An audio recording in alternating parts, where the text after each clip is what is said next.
White balance, white balance, white balance. It's one of the most important things when you're taking photo or you're doing video. And I have one of the best tools that I think every photographer or videographer should have in their backpack. And that is a color checker passport. Let's get into it. I'll tell you why.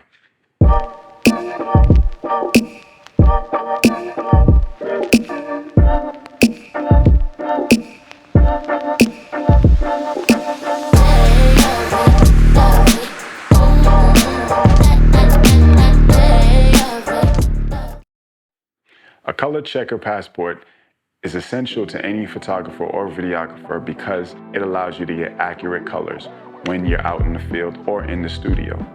It has a gray card, which is an 80% gray, and especially if you use false color, that's where you know that's where you want your exposure to be.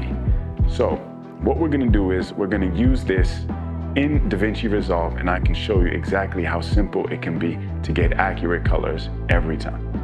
Let's go into Davinci Resolve. Now, this also works in any NLE, but it might be different when you're using it, but the premise is still the same. So now that we have our NLE open, this is Davinci Resolve. It's a pretty simple software to use once you get the hang of it. It does have some nuances, but with anything, once you take time to get to learn it, it can be very useful and also very simple. So we have our clip, it's on the timeline.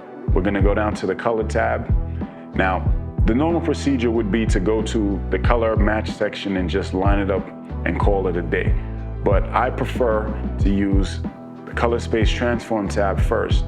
That's so that the computer knows exactly what the space is before you do anything. And in this case, I was recording it in Cinema Gamut, also in C-Log 3. And then also I want to convert it to Rec 709, and because I'm using a Mac here, I'm going to use Rec 709A.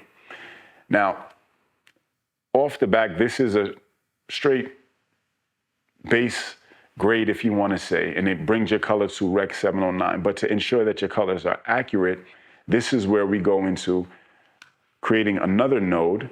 And in this node, we're going to go to the color chart. With the color chart, I also have another section where I said there's a middle gray. So we're gonna go here, go into our primaries. We're gonna select the color qualifier, click on that. If you notice, the color changed slightly, so it's still on point with what you're shooting.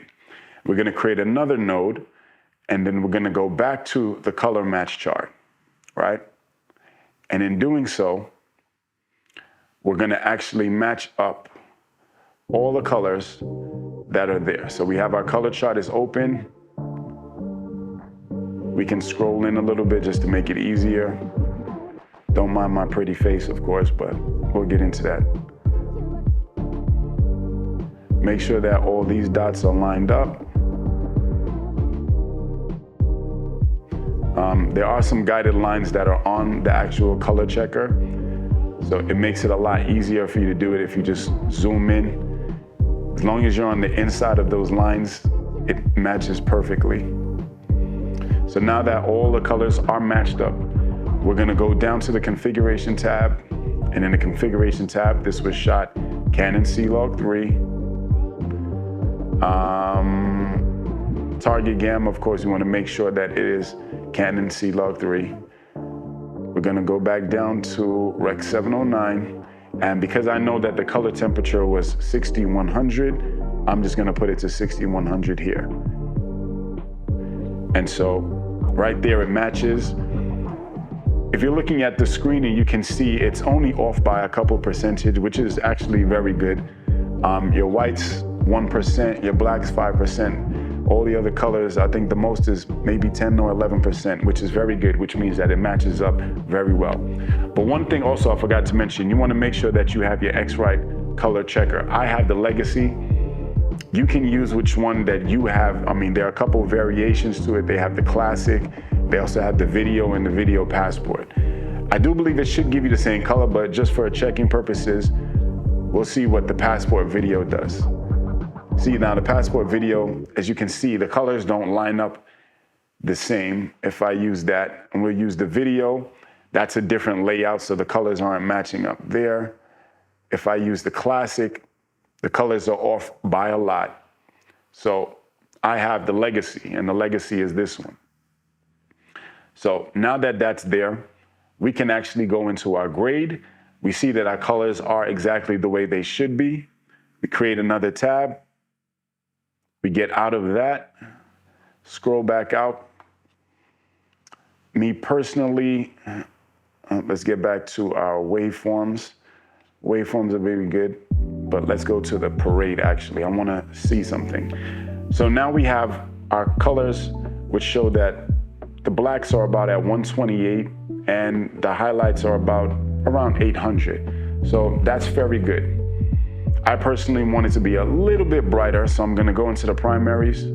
I'm gonna turn up the gain just a bit. Give me a little light. On the shadows, I could just turn it down just a tad. And for the most part, that's pretty much what it would be as a lighting scenario when using to get the appropriate colors for your project. And of course, this is using the Color Checker Passport. It's one of the simplest tools out there that you can use. There is another grade card, but of course, this just checks your white balance, and this is very simple to use. Most people use this. You can put it in your bag, pop it out, take a picture in front of your camera, and call it a day.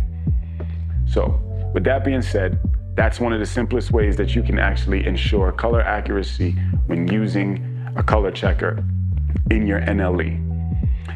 Let me know which color checker you guys use, and if this is the process that you use. Drop a comment below. Don't forget to like, subscribe, and I'll see you guys on the next video. Peace. Don't forget, stay creative.